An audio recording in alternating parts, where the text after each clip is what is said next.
Halo semuanya, selamat datang di channel Koki MP. Perkenalkan, nama saya Siti Koiria dari Program Studi Manajemen Pendidikan Universitas Negeri Jakarta.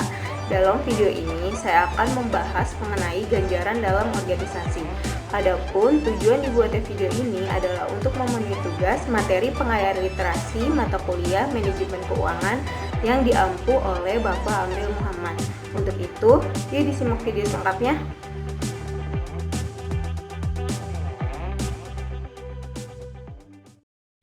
Menurut Kamus Oxford Online, ganjaran adalah suatu hal yang diberikan sebagai pengakuan atas layanan, usaha, atau prestasi seseorang.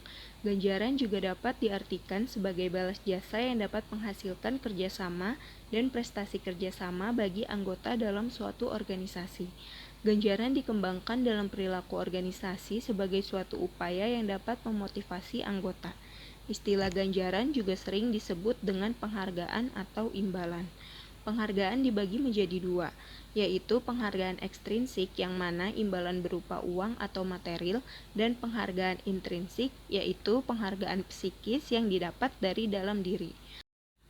Ada beberapa tujuan dalam pemberian ganjaran kepada karyawan, antara lain yang pertama sebagai ikatan kerjasama formal antara atasan dan karyawan, di mana karyawan berkewajiban untuk melaksanakan pekerjaan dan atasan yang berkewajiban membayar upah karyawan. Yang kedua, kepuasan kerja bagi karyawan setelah menerima ganjaran untuk pekerjaannya. Yang ketiga, sebagai motivasi bagi karyawan untuk meningkatkan kinerja. Yang keempat, membangun keefektifan organisasi lewat program ganjaran bagi karyawan. Yang kelima, mencapai stabilitas karyawan, yang mana dengan program ganjaran yang sesuai akan mengurangi tingkat resistensi karyawan. Dalam pemberian ganjaran, besar atau kecilnya ganjaran yang diterima oleh karyawan dipengaruhi oleh beberapa faktor. Pertama, tingkat penawaran dan permintaan tenaga kerja. Saat pencari kerja lebih banyak dari lowongan pekerjaan, maka ganjaran yang diberikan relatif kecil. Dan ketika pencari kerja lebih sedikit, maka ganjaran yang diberikan relatif besar.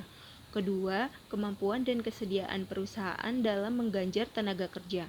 Perusahaan yang memiliki daya besar cenderung memiliki tingkat ganjaran yang besar pula.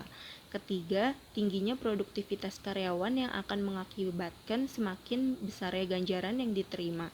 Keempat, kebijakan yang dibuat pemerintah, misalkan besaran UMR yang diterima karyawan di tiap daerah.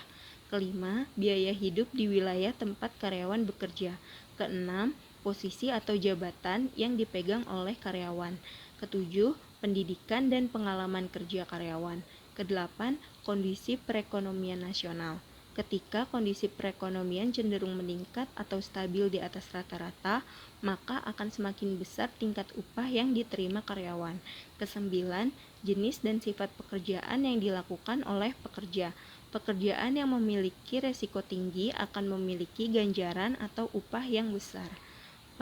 Pada kenyataannya, ada alasan mengapa akhirnya seorang individu ingin melakukan suatu pekerjaan untuk mendapatkan sebuah ganjaran, yaitu desire to live atau keinginan untuk hidup, desire for possession atau keinginan untuk memiliki sesuatu, desire for power atau keinginan untuk memiliki kekuasaan atas sesuatu, dan yang terakhir adalah desire for recognition atau keinginan untuk mendapatkan pengakuan dari orang lain.